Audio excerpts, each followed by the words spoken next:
Welcome to EnTrench, a 21 Pilots podcast.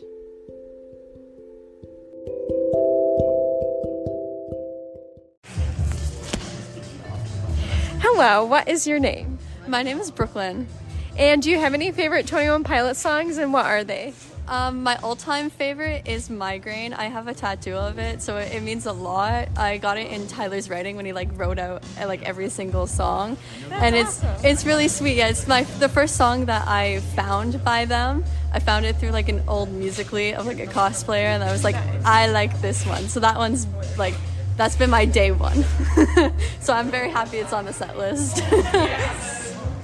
Hello, local dreamers. Welcome to EnTrench. My name is Annah, and this is episode 74, Morph.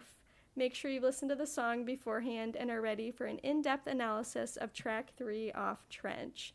Today, I'm joined by longtime listener and first-time collaborator, Silas.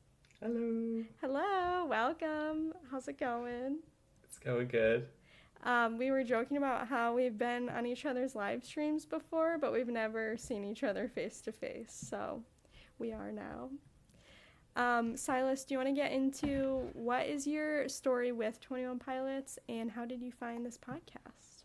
Yeah, so the kind of connected, kind of not. I had a art class, 6th grade, 7th grade-ish, around there. And I did a painting on Morph because I really, really liked Morph. That's And so cool. yeah, but I also didn't really know anything about it. I thought it was cool, and I didn't know anything about 21 Pilots either. But yeah, it was the album cover for Trench, so I really like it. It's a good one. But that was kind of the start. And then around, I'm not sure when this was, it was 2 or 3 summers ago, I was listening to Be Concerned.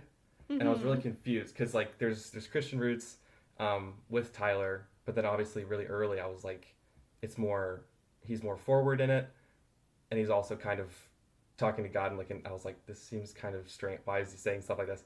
I was confused about it, so I was like, what's the deal with this? I couldn't really find anything on Genius or any lyric thing, so I kind of was looking around, and then I found your podcast, and I was like, oh, that's a pretty good point. He's venting, he's getting it out. Yeah. And then that summer I was listening because I was really, really behind, and I was starting from the start, but it was really, really fun. I just because I was a senior in high school then, which is insane because that's so long ago, but yeah, and then I got hooked on that, and then yeah, I'm here. How did you find them for that art project? For the art project, I seriously don't know, because I didn't know them in Blurry Face and before. I knew them first with Trench. I remember watching the YouTube videos 2019 or something, a year probably after, but I have no clue how I really found them, honestly. That's okay. I was just curious. Yeah. Do you have a favorite album? I think it's got to be Trench. Yeah. Just the vibes are insane. But Clancy's really good. Yeah, I feel like the production is really good on Trench. Tyler was like, just let me do this. Exactly. Do you have any favorite songs or a favorite song? This one, I love how Morph goes. I really like Overcompensate. Yeah, I should have thought this more. They're all amazing. Yeah. I like the Heathens to Trees in the live one. That's really good. That was But a really good transition. Does 21 Pilots inspire you, or do they represent anything for you in your life? Yeah, definitely. Everything. Yeah, just a little bit. So my whole music thing, I knew one person. I do music, by the way, if no one knows. Not super professionally, but more as a hobby right now. But I knew one person. They were kind of my inspiration at the start. They did guitar, but it wasn't that really motivated me to do anything. But I was with Trench and all that, and getting more into 21 Pilots, it was an inspiration to actually create, not just, oh, that's a cool idea. It's just crazy that Tyler produced all of it, and he taught himself basically bass, and then he wrote a lot of the songs on bass, and it's you can literally, it's just insane. I don't know. Yeah. So they're a huge inspiration in that sense. Yeah, that's awesome. Do you have any favorite memories from loving the band or with anyone related to the band? I love listening to their music in the car. It's just blast like Friday after work, just blasting Trench is just amazing. It's just the best. I will say blasting No Chances is very fun. Ooh. But yeah, I feel like sometimes I'll like go through phases where I'm like exclusively playing Trench in the car and I'm like praying a lot too, and it's like sublime. Thank you so much. So there's not much background to Morph, but it was written, of course, by Tyler and produced with the help of Paul Meany as well. So with that, we'll get right into the track. Did you have any thoughts? I wanted to ask you, Silas, because you do a lot with music production, on the production of this song, because the concept of Morph, I feel like they really capitalized on that instrumentally. I think it's really, I guess we can just start with kind of how it goes from start to end, I guess. It's like the start has a really interesting way of, I guess, starting up. I don't know how to say it. It's like where it goes, I don't want to say it, but the do do do do do do do. Yeah. It's like the first thing. It's like a first step, and there's another one, and then it's almost like someone's like getting off the ground and they're like ready to go, and the bass starts. It's like, and obviously the first word, I didn't even know that was the first word before I looked at it, but it's move. It's like you're getting up, you're kind of starting up, and that goes with the theme. But I'll do that for the intro. Yeah, I feel like the like synth starts, and then I didn't even realize the bass was there at first because it's like blended so well, and then the drums and the piano and the horns, and so it was cool to see like how they're literally all kind of morphed together and kind of leveled out to really feel like one cohesive piece throughout the entire song. I really liked that. And there's also there's so many different things going on. If you just listen, what I love to do and what I did a bit ago is just listen to individual instruments. So like the piano, it's like whatever, that loop, but then the second verse, it'll go like a really staccato, like do, do. Or like the tambourine does like a couple things, but it's not like every single time. Like there's a lot of different things in and out, and it's fun. I don't know if you've watched that, I think it's called Turning the Tables. It's the son and his dad who react to albums, but the dad's really gotten into 21 Pilots because of it, and they talk about how they're really good at like not doing something musically too many times that you get bored. Like they'll switch it up like the last time around or something like that. I feel like I've noticed that a lot more since they've said that. So getting into the lyrics then, unless you had any other thoughts on the music? Yeah, we're good. Okay. So verse 1, it says, "Can't stop thinking about if and when I die. For now, I see that if and when are truly different cries. For if is purely panic, and when is solemn sorrow, and one invades today while the other spies tomorrow. We're surrounded and we're hounded. There's no above or under or around it. For above is blind belief, and under is sword to sleeve, and around is scientific miracle. Let's pick above and see, for if and when we go above, the question still remains, are we still in love, and is it possible we feel the same? And that's when going under starts to take my wonder, but until that time, I'll try to sing this." It's really hard not to sing because it flows so well. Yeah, I feel like my initial thought was it just, the context behind this is like we're sitting at an existential level. We're getting into existentialism here. And really putting life into perspective with contemplating death. It's an amazing topic. Light topic, you know.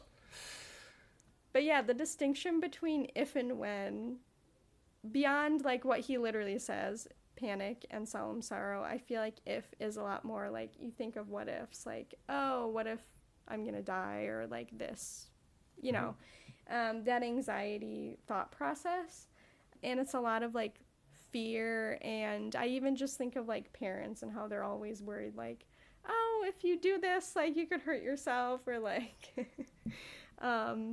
my grandma gets super afraid of us going anywhere she's never been because she thinks we're gonna get like body snatched or something. But yeah, this idea of like dwelling on the fear would then like take away from the present because it's making you afraid to like not take actions or do something in the present moment. Mm-hmm. Did you have any really other Yeah. additions? I think it's, or just for if, right? Mm-hmm. Yeah.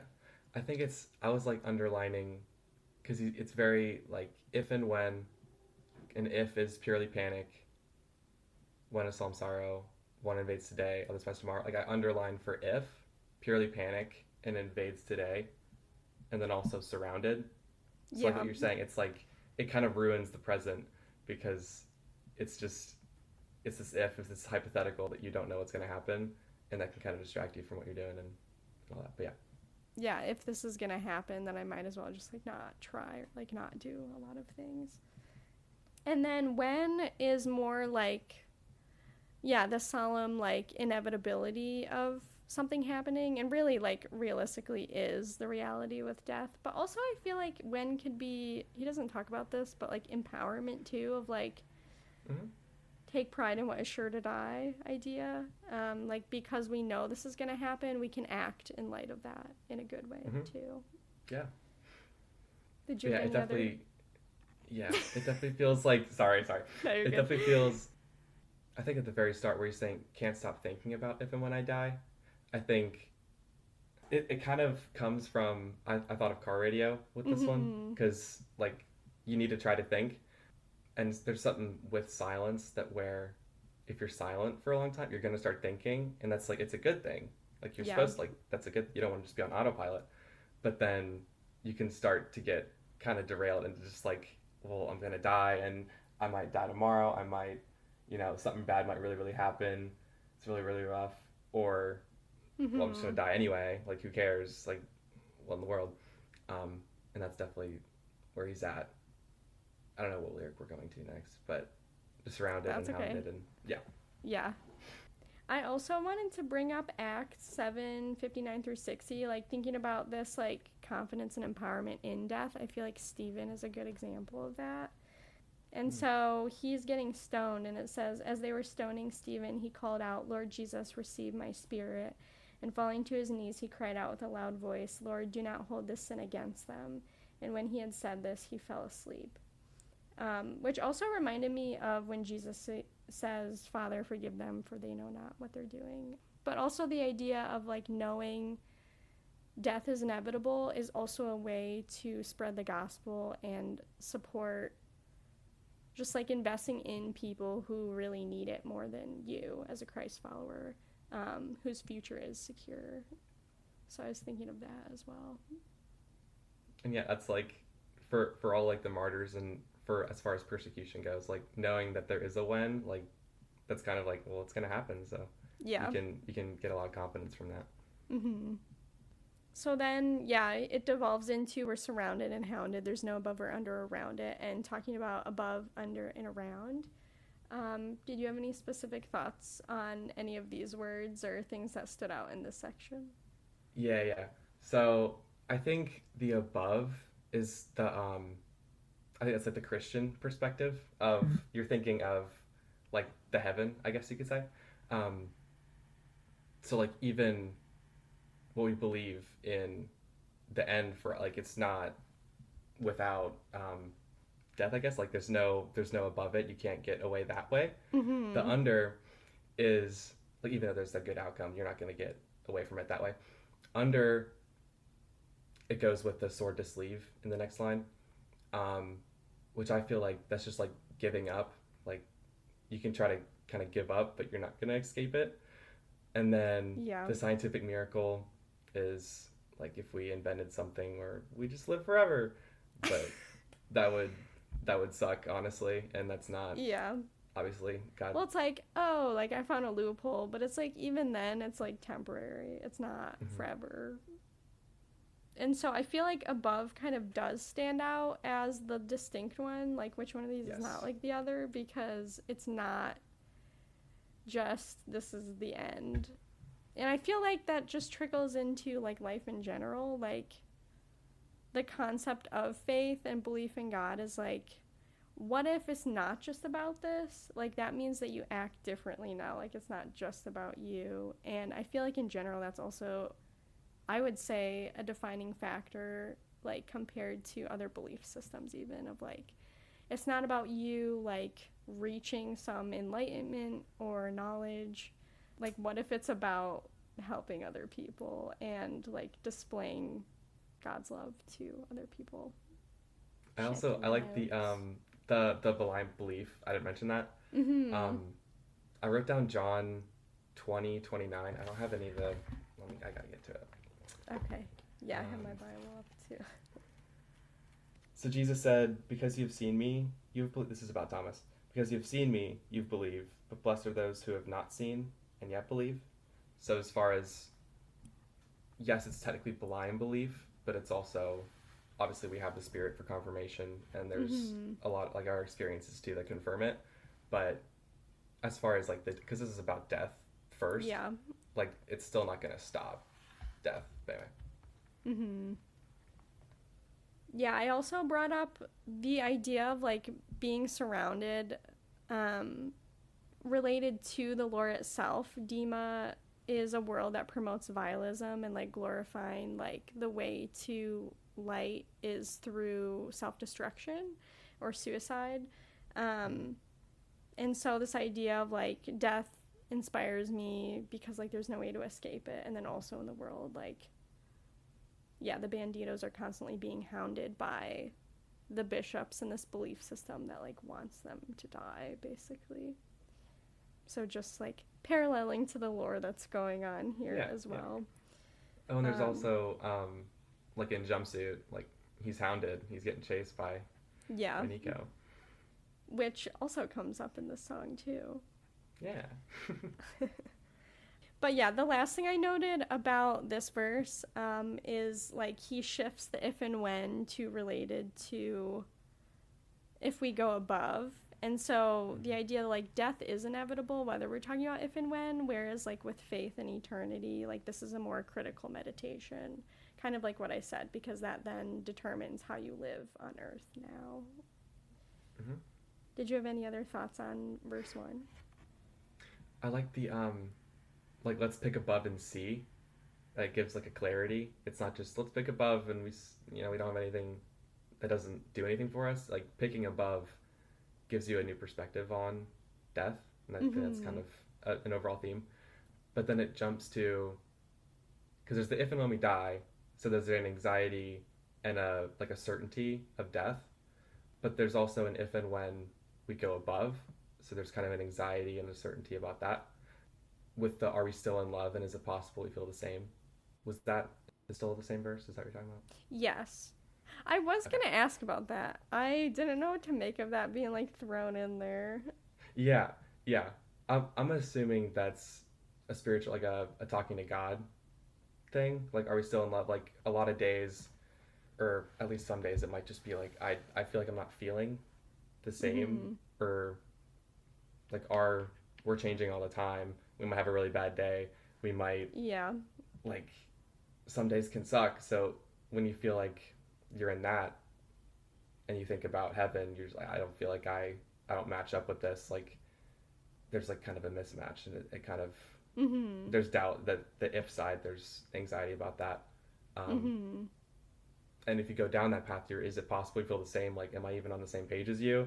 Like, I don't know. It's like, it can get scary, even though that's not what God feels like about us at all. He's the same. He's certain. He's reassuring, and this song is like my overthinking. Like, he really put it to words. Any other thoughts on verse 1? Yeah, just like the end. Just, we kind of said it before. But going under starts to take my wonder, with too much thought, or if you're separated from community, or you just feel like, what's the point? That's I don't know. It's really sad, and some days it's like you would never think about that. Some days it's just like, oh, well, okay. But then his call with that for when going under starts to take his wonder, he's like, no, I'm going to sing this. And the chorus is this. Genius has a move as like the tag or the intro at the very start of the song. Okay. But it's very much, this is like, you got to move from that negative thinking and shift to something. Mm-hmm. And that's kind of what this is doing. Yeah, that idea of like being exhausted and like considering going under just because you're like, I'm so tired of like the standard of going above. Which now that I'm saying that, I'm like, this is feeling like Bandito as well. But that reminds me of something Jackie Hill Perry talked about. She's a Christian speaker. It's actually her birthday today. But she talks about like the more she lives out the Christian life, it feels like it's more about dying. And she's like, oh God, like you actually want me to die. Like you don't want me to be married to myself. But that's really hard, and we don't like doing that. Yeah. And so, yeah, that line really feels like that exhaustion of like, sometimes you wake up and you're like, God, I really don't want to do this. So then in the chorus, he goes into, if I keep moving, they won't know. I'll morph to someone else. What they throw at me is too slow. I'll morph to someone else. I'm just a ghost. And then he adds that it's defense mechanism mode. I love when he sings defense mechanism mode. Yeah. So we have another if, but also there's a they. So what's your take on the they won't know? Good question. I feel like it could be, like, in the lore sense, it could be the bishops. I feel like in a spiritual sense, it's probably just, like, the enemy and his cronies, for lack of a better term. Yeah.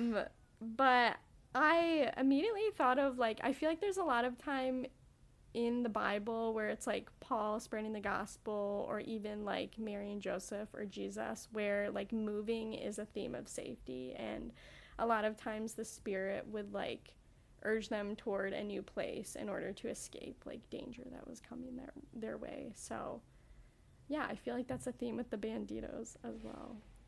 Yeah, that's the same thing I thought.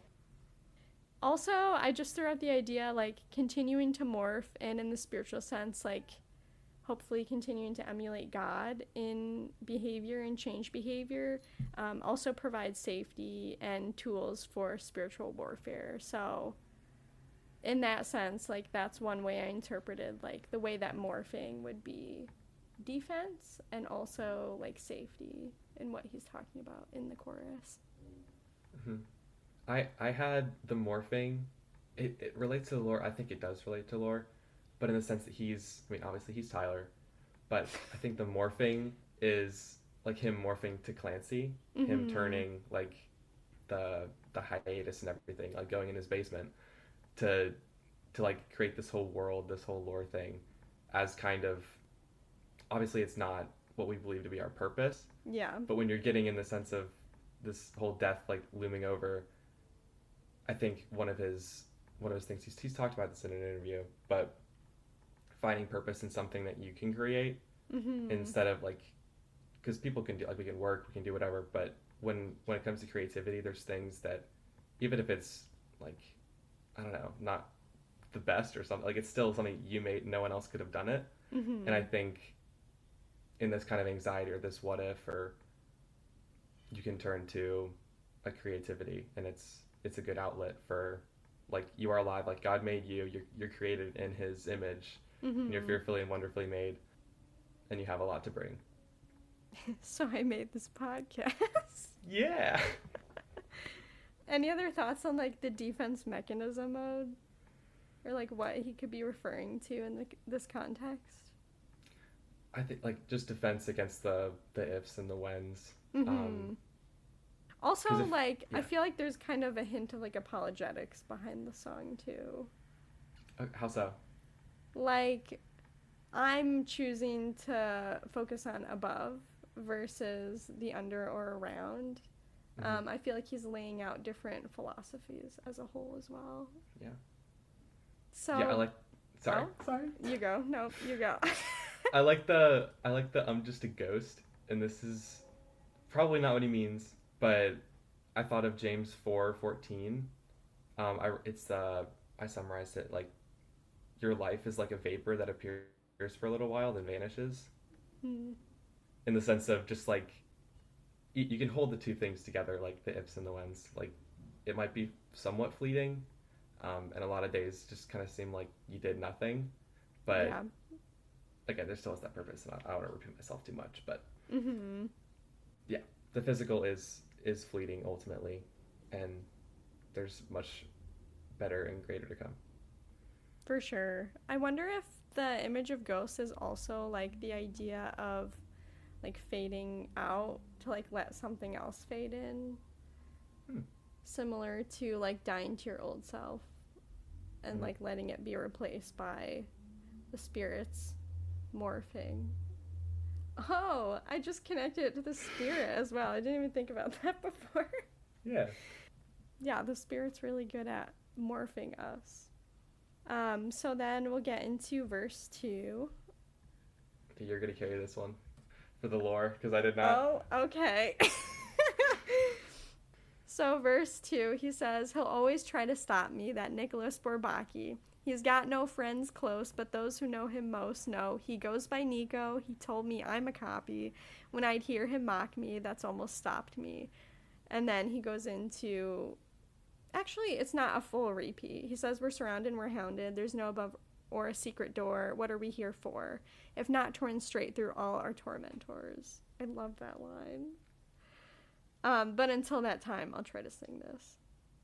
Do you know anything about Nicholas Bourbaki? I know there's a mathematician group. Yeah. That's as far as I know. I know there's also, was this the guy with the null sign? Or I think I'm wrong there. Yes. Okay. I think, like, somehow it's connected to, like, they came up with that sign. Mm-hmm. Which, is that the O with the slash through it? Yeah. Okay. Yeah, that's what I thought. So, 21 Pilots uses the null sign in their name. And that's what Nicholas Bourbaki came up with, among many other things. But yeah, basically, Nicholas Bourbaki is a group of French mathematicians. And so it's kind of like they use a name, but it's actually like a collective. And so I don't know. I've never really heard of anything like that before, where it's like you're keeping yourself anonymous for the sake of like a collective. It's giving cult or something. Yeah. I thought Nicholas isn't his name? Like Or Nicholas it's a group? Nicholas Bourbaki, like it sounds like an individual name. It's actually Right. like the name of a collective group of people. Huh. I didn't actually know that. Yeah. Which I think is also why I was thinking in terms of philosophy. I'm like, interesting. So to me, spiritually, like comparing this collective anonymous group versus like the individual belief that Tyler's like processing through, where it's like, no, I'm gonna like put my name on this and be like, this is what I stand for. It's just an interesting contrast to me of like, if you really believe what you believe, wouldn't you want to put yourself out there rather than hide behind a collective? I don't know. Because if we jump into the, like, because this is kind of personifying the devil, I feel like, because it's, if you get, he's kind of throwing shots, which I like. It's fun to think in this way, and I think, because I wouldn't call it prayer, but it's the sense of, from a theological, whatever, Satan isn't omnipresent, so he's not everywhere. He's got whatever, he's got his goons, the collective, whatever. But essentially he's like, he's got nothing. He's got no friends close. Like, he doesn't, like, he might have a group of people with him, but he doesn't really have friends, and he's got nothing. And this is like what he's doing. Like, his goal is to stop us. Like, we're trying to morph in this song. He's trying to keep us still and shut off, but I really like that, because it's also like he is trying to like convey that he's bigger than he is, when really you like strip all the other people, or not people, but like the other forces away, and it's like, oh, you're actually a lot less than you like claim yourself to be. Yeah. Which everything reminds me of a car torch of death. It just goes back to like fake versus real light, and like, what does that mean? But yeah, isn't there like a phrase in scripture about him being a mocker? Yeah, I really like the line about like are we not here but to like run straight through all our tormentors? I don't know. I didn't really know how to like interpret that though. Did you have any thoughts on that? Yeah. I put along with that, I said, but until that time, because it's what are we here for if not to run straight through our tormentors?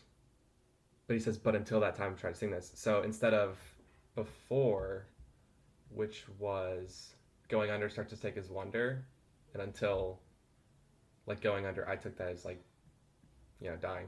I'm gonna sing this like to try to move.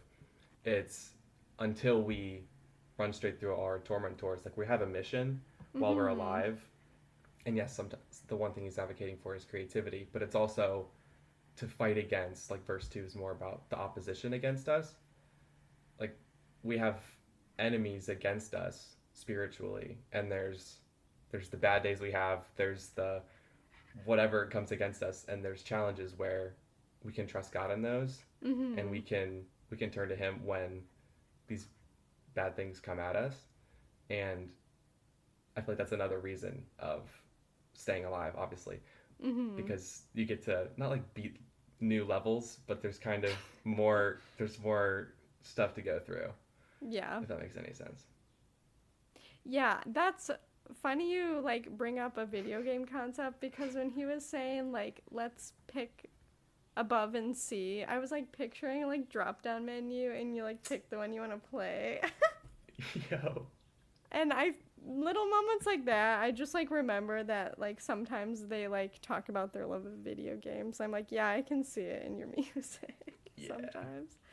But yeah, just the taunting of like there's no above or a secret door, and just like having to constantly go through that barrage of like people who are like, oh, there's nothing, so we're just like, we're going under, we're going in the ground, and we're just staying there, or like we're somehow gonna like find a loophole, or just like we need to spend our lives consumed about like making our life last as long as possible or whatever. Everything's like so aesthetic now too. It's like you can't show that you're aging, like, oh my gosh, yeah, as if like aging is a disease. I've heard that talked about with like women's attitudes towards it specifically. But yeah, it is really like avoidance of death also. Like that's ultimately what all the aesthetic stuff and people's like time, money, priorities are all about. Versus if there's more, like you just, that's not even a priority at all. Like your time and money is going toward completely different things. I think about that all the time. I'm like, if people were just like fine being however they're gonna be physically, like how many more resources would they have to like put towards other people and like so many things. Yeah. Like makes me sad sometimes.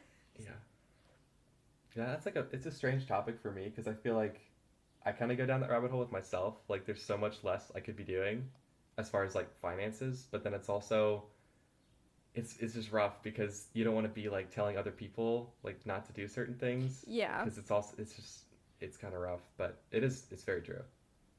But yeah, in a philosophical sense, it's like we spend our lives like dodging so many things people are going to throw at us as Christians of like, oh, well, this is what you are, or like, oh, you're just illogical, or it's interesting because I feel like people generally equate faith with not being logical, but then like they'll have a lot of like logical fallacies in their arguments, or like inconsistencies, or it's like just because we don't have like visual evidence of absolutely everything doesn't mean like logic is not being used here.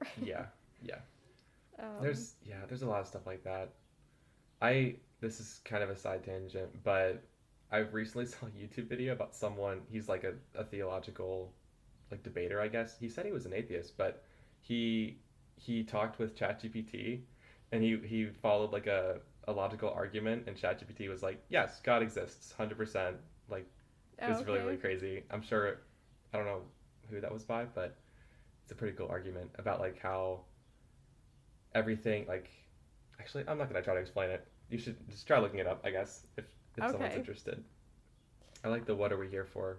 That's just nonchalantly in there. Yeah. So then repeats the chorus, and then we go into the bridge. He says, lights, they blink to me, transmitting things to me, ones and zeros, ergo the symphony.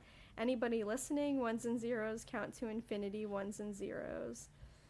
And then he basically repeats everything else from the pre-chorus and the chorus for the rest of the song. And then Josh Dunn at the end, of course.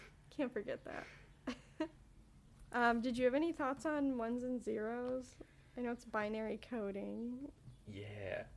The ones and zeros for me, and this is me remembering me from 2 years ago, so I'm not sure where this came from, but I heard that the ones and zeros was kind of an all or nothing, kind of black and white thinking of the success of what he's creating. So it's either you make this, you spend all this time on this song and it's just nothing, or it's great, or it's whatever.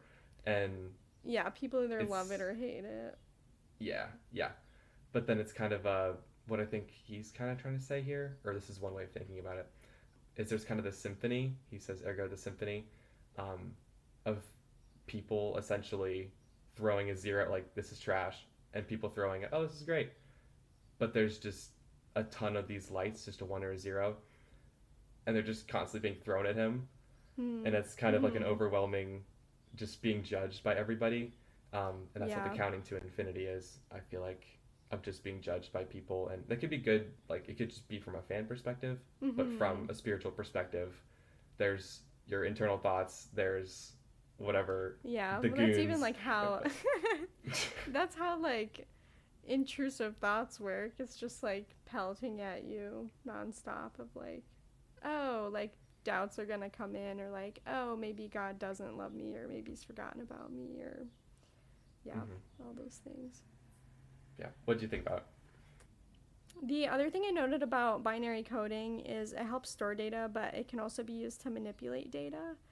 And so, yeah, I guess also just like meditating on being pelted at, kind of what we already talked about, but also this idea that like the opposition is not just like arguments, but it can also be like exaggerated or manipulated as well to create fear, create doubt in other people, like delegitimize God's reality, or there's so many ways to poke holes in things, I guess. And it's all, I think it's also, something I just thought of, the fact that it's lights they blink to me. So it isn't like anything specific. This is just a random light. It could be a car light, it could be light in your house, it could be your computer charging, I don't know. Yeah. Just nothing's really coming at him, but if you kind of stop, like if you're not moving around, you're not changing your mindset, you can get stuck on something that's small, and then it starts to overwhelm you. And it's definitely a reason to like keep meditating on the gospel and on God, and making sure you're holding every thought captive and all that. Yeah, that's a good point. Any other thoughts on the song as a whole? I had something for the Josh Dunn. Okay. For I don't really have a segue. Just the fact that he's like not done. Like, we're not done. We're still here. God's got a new day for us. Like, you woke up today. So we're not done. We're not done. We're not done. Josh Dunn. Just the fact that we have examples. We have people around us. Like, obviously they're super close. They've been with each other for a really long time.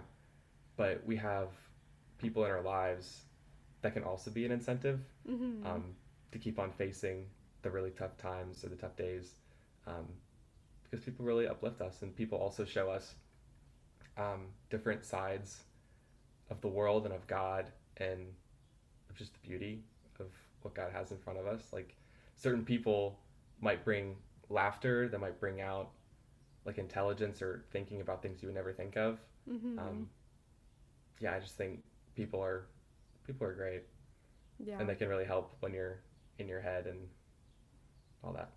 Yeah. I will add, now that you say that, Silas has been very inspirational for me online, because he constantly posts scripture that he's reading. And so yeah, I just appreciate how your presence online is very much like pointing people back to God's truth and scripture, and yeah, literally a blinking arrow back to God. So I appreciate your presence as well. Thank you. Yeah, the idea of not being done, though, now that you say that, I think that's something a lot of people can forget. Like, especially, like, I think of my grandparents. They've lived 93 years, but they're still not done. And so it's tricky because obviously, like, health things come up, or just like constant grief comes up when you're older. But like, still being able to trust, like, God still has me here for a reason, and it doesn't just have to be grief, or it doesn't just have to be fear. But yeah, how can we still trust God even when we know death is inevitable, or when we know we're getting near to death?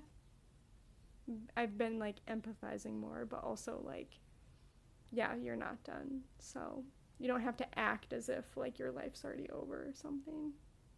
Mm-hmm. I love that this just constantly sounds like this is different, but the background, the birds, it just sounds like the Paladin Strait. Hopefully they're not too loud, but yeah. No, they're not. Good. I'm so excited to like see the rest of the storyline. Yeah, I can't. Also, we didn't talk about our reactions, so the contract came out. Oh yeah. Just Oh my throw goodness. that in there. What did you think of the contract? I thought it was cool. I think the whole Josh and because I'm with you with the torchbearer being a symbol of Jesus, Mm-hmm. and I think it's kind of getting at, and I don't want to summarize this wrong, but there's that one shot in the music video which you're gonna get to in a bit, but Quite a bit. Don't prep 2 years ahead. Yeah, no, I won't. Don't worry. But he's like kind of like pointing his finger at Josh. He's like, I promised you like a contract that you'd stay with me, and I feel like it's more from the perspective of like not seeing God, because in whatever, as according to the lore, I think it was navigating. It's kind of the reality that Jesus is like he's with us, but also he's not like physically with us. Yeah. And I think this is more him really wishing that we had God literally by our side, not just spiritually, just inside us. Because I mean, the Holy Spirit is, it's closer than Jesus could be, because Jesus is, it's like sometimes one person it's like, versus in man, everyone. can it just like be physical though? Yeah, that's a good point. I definitely had another thought and I lost it. Oh, I was also gonna say that reminded me of My Blood too. Like the idea of like wanting someone to physically be near you. I wonder if those two videos, Navigating and My Blood, are related at all. Yeah, because it does the same thing, because it's the one dude's brother was with him, but then he actually wasn't there. Yeah. I didn't think about that. Which could also be the way like Tyler conceptualized the whole world that he created to begin with, is like wanting to conceptualize his life in a new way to maybe gain different kinds of faith or courage, or that would just be something I'd love to ask him more about. Like, how has this like helped you conceptualize your life better? Because I feel like he did it because he like needed it to an extent. I'm sure this, I mean, it comes off like this song comes off very musically and very artistic and professional, but I'm sure he was going through some serious stuff. Yeah, I wonder like why something prefaced the beginning of the song, obviously, like, which is why I was like, we're in existentialism, so yeah, I mean, I wonder, I don't know timeline wise, but I wonder with like Legend and everything if he was just going through grief and so that was like top of mind, or my other notes on the song as a whole is, again, like meditating on theories and philosophies and how sometimes they can blend together. And I kind of said this already, but a lot of belief systems can be very similar and even have a lot in common with Christianity as well. And so, like, there's a lot of distinctness, but it also kind of morphs all together. And I don't know, maybe this is too simplified, but to me it seems like the main religions that are not Christianity kind of all boil down to the same point of like, you have to do it, versus Christianity is only God can do it. Like, you're broken, you can't do anything. And I don't really see that same morphing or commonality in beliefs with like, you can't do it with any other belief system. And through, like, I guess this almost sounds like I want to clarify the what are we here for if not to run straight through all our tormentors. That's not like you have to do that all by yourself. That's not what Christianity is. It's not you have to do these things all by yourself with your own power, with your own strength. It's very much a team effort because we're pretty much helpless and we can't do anything without God. Yeah. Which is also why I like the Bandito visual in Jumpsuit of like, they had to remind Clancy of like who he was and what he was doing and why. But yeah, my last thought was like, compared to the other belief systems, like God and his creation fits, I think his details are very distinct. And I was talking about this with a few friends like a month or so ago, but like, the idea that some people are like, this is all just chance is crazy to me, because it's like, what do you mean like my skin can heal itself? And like, just so many details in like our bodies alone where I'm like, yeah, no, like that was not by chance. Yeah. Like, I think it's so cool when you think about that. Like, it's not really new, but AI kind of is semi-new from our perspective. And like, they're literally mapping it. Like, it's called a neural network. The fact that like they're taking what we know about our brain and we're trying to recreate it. Yeah. And, like, the fact that we're creating this insane thing based off of what's like in our head, that if that was just chance, that's insane. But it makes so much sense, and it's so cool to see how God gives us this crazy thing that obviously we're using it every day, but even the way our brains work, this like, I wouldn't say it's like higher intelligence, but it's just cool that we're using our innate design from our creator to do even cooler things with that. I just think it's crazy. Well, also, like, we're all wired to create as well is something that I think about a lot. Like, wonder why. Yeah, it just seems like if everything was by chance, like, so many things would not be what they are. Do you have any other, like, parting thoughts on, like, the gospel, why you believe what you believe, like, how this song folds into everything? It's a lot of different questions. I think, I don't know, if anyone's listening who doesn't believe it, I think just go for it. I don't want to say fake it till you make it, but seriously, like, stop and consider it, and it's going to be amazing. Like, God, it literally says God will change, like, your perspective. Like, he renews your mind. Not that I renew me, whatever. Do you renew you? Exactly. But seriously, consider, like, because I don't really know where I was going with that, but it's serious. Like, read the Bible is literally from God, and he's the best creator out of anyone, and that's where it comes from. But when you go above, like, God has given you full security and certainty in that. If you go above, makes all the difference, because you either have a lot to gain or a lot to lose. Right. And I feel like that's, I would argue, also pretty distinctive of Christianity versus other belief systems. Like, what are you, generally, I feel like what you're losing in other belief systems is just, like, your own ability to do something. It's like, well, we know that we, like, want to do things sometimes and we don't anyway, so, like, we kind of already know that's inevitable sometimes. That just sounds like a very tiring way to live. So, yeah, I would just urge people to be curious about faith, because it is a very countercultural way to live, especially now. This idea that, like, you can't do it by yourself. Like, you need God and you need other people, and that's that. Yeah, there's no pressure to, like, earn something or gain anything, and yeah, in a hustle culture, that's very important. But thank you so much, Silas, for doing this with me. I appreciate that you like recalled your notes from so long ago.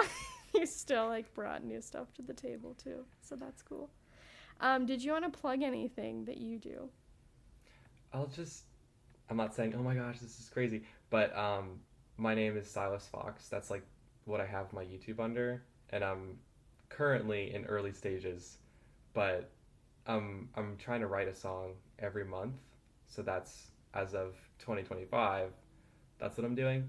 I'm gonna try to switch it up and I'm gonna focus on lyrics more for this next couple months, just because I feel like I'm just talking about things that happened in the last month. That's less the quality I want to go for. But I'm very early stages, and if you like music and you're making music, that'd also be fun to collaborate if anyone wants to.